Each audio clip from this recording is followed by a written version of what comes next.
Hello and welcome to the Punishment Beer Club vlog, in which I, Matthew Britton, will be discussing another gluten-free beer. This time it is the Brewdog Vagabond Pale Ale. It says clearly gluten-free. For full disclosure, I've drank this beer a lot. I was even drinking it before I knew that I had to drink gluten-free beers. So I first sampled it about 2 or 3 months ago. I was around at a friend's house who went to the local Tesco, and there was absolutely no craft beers around in the supermarket that I'd already tried, whereas this was the one that I saw that I hadn't had before, so I thought I'd sample it, and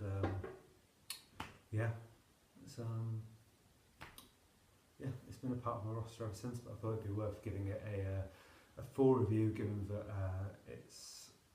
we'll move on to that. So to go on to the main points, again, it's Vagabond. It's an American style pale ale. 4.5%. It's not a naturally gluten-free beer. It's gluten-free certified, also vegan certified, which means that it's under 20 parts per million. It's fine if you're a celiac, and yeah, that's fine.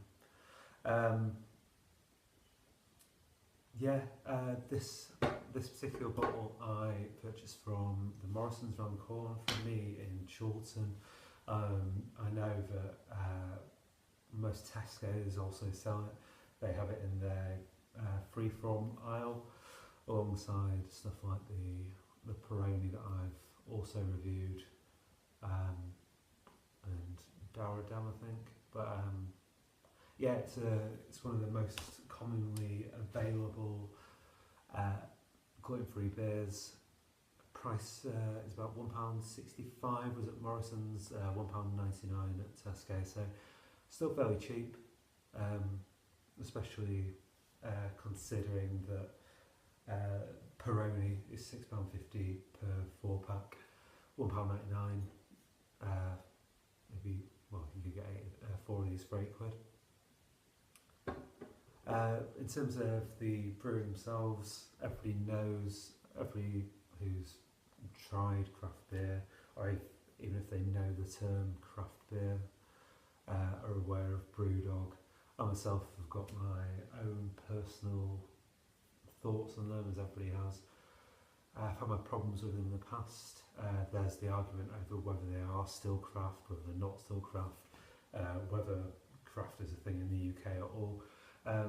Personally, despite the fact that they have done a few things that I disagree with, I do continually go back to drinking their beers.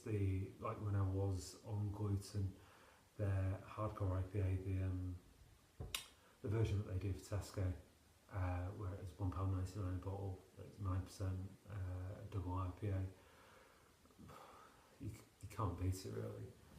Especially considering if you go to a local bottle shop, you're buying a much lower quality beer than that for twice the price. So I'm part of the crowd where I kind of think anything to make sure that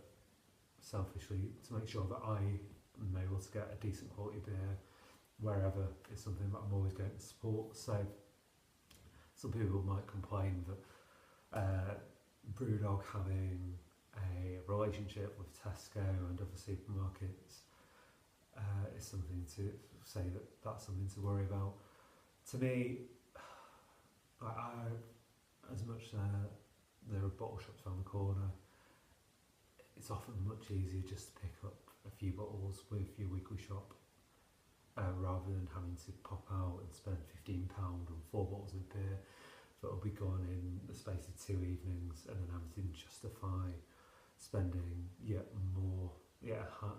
higher percentage of your monthly earnings on broadly forgettable beers. Uh, so yeah, if we move on to Vagabond itself, as I alluded to before, it's one of the most recognised gluten-free beers in the world. Ratebeer.com. I know that some people prefer Beer Advocate, but I'm just going on Rate Beer. It's the 19th highest rated gluten-free beer. So it's pretty much dominated entirely by Glutenberg. But it shows that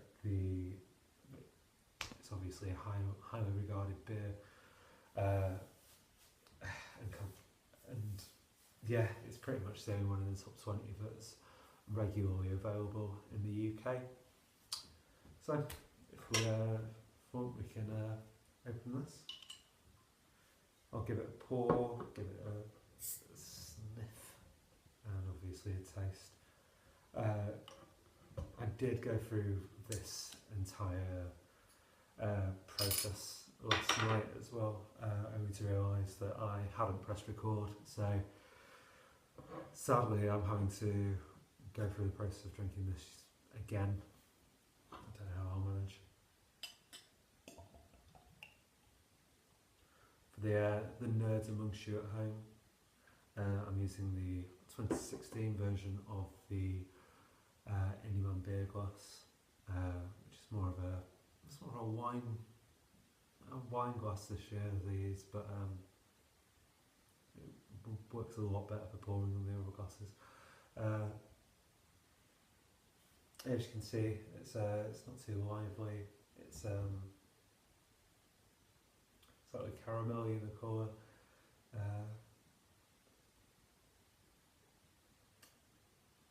Yeah, quite sweet, but with the hops still coming through. Yeah, there you go. Look at that.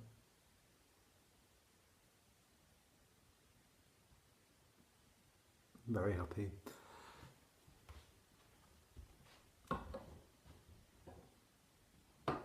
So if we give it a taste.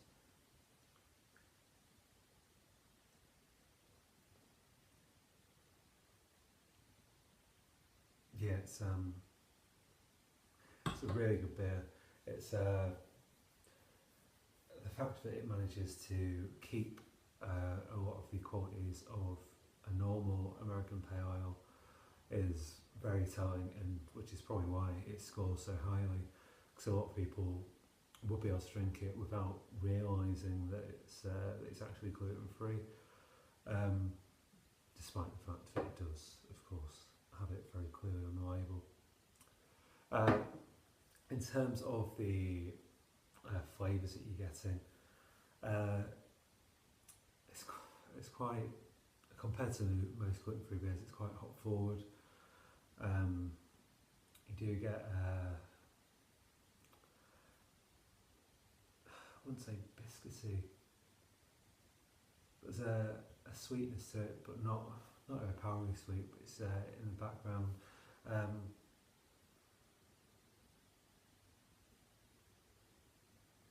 Yeah, it's rich. It's got a slightly caramelly undertone to it that goes with its colour. On the tongue, I'll go again.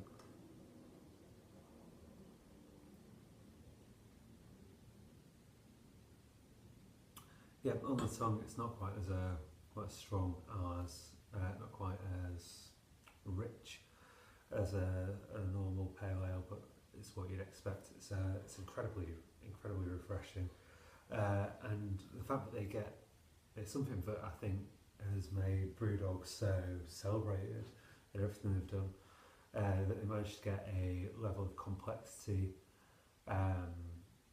whilst also making it incredibly accessible. So in the same way that Punk IPA is something that you could give to an uncle, you could give to an uncle who drinks lager and they'd be quite happy drinking it. You can give it to a beer snob and they can find a lot in it. This has got the similar levels of complexity to it, that it's got the hidden depths of a highly regarded American Pale Ale, whilst also being incredibly accessible. So you can enjoy it without having to worry about all the malty notes and what kind of hops are used, the strain of yeast. You can enjoy it just by having a couple of bottles, and crucially, this is something that you probably could have 3 or 4 bottles of and have a wonderful evening without it overpowering you. Yeah, for me, it's all the gluten-free beers that I've tried. This is the best. There's not much to come near it. In terms of beers, I'm talking about the just purely pale ales. But actually, no. In terms of like any kind of style, it's the best that I've tried. I'm a relative novice. Like, I've tried a couple of the McKellar ones, the cream ale I had the other week, which was okay. I tried a few others, but nothing that has managed to do such a commendable job of being gluten-free and pretending that it's not. So for me, this is the benchmark, really. You can buy it anywhere. It's fairly cheap, and the taste is incredible. Even if you're not having to be gluten-free, it's worth a go. Yeah, it's great. Hopefully, Brewdog will brew some more gluten-free ales, because this is as far as I'm aware, this is their first attempt. I'd love to see them try it again. If other similar level craft beer companies, breweries, could have a go and come up with something similar, I think that the UK, much in the same way that it took years for it to catch up to the US market in normal craft beer, I think that the UK could quickly catch up, because at the minute it seems to be sorely lacking. So yeah, perfect beer. Well, perfect, nothing's perfect, but an incredible beer. Highly recommend that you check it out, and I'm just happy that the first try at this podcast didn't work out, because it means that I've got to have an excuse to try it again. Cheers.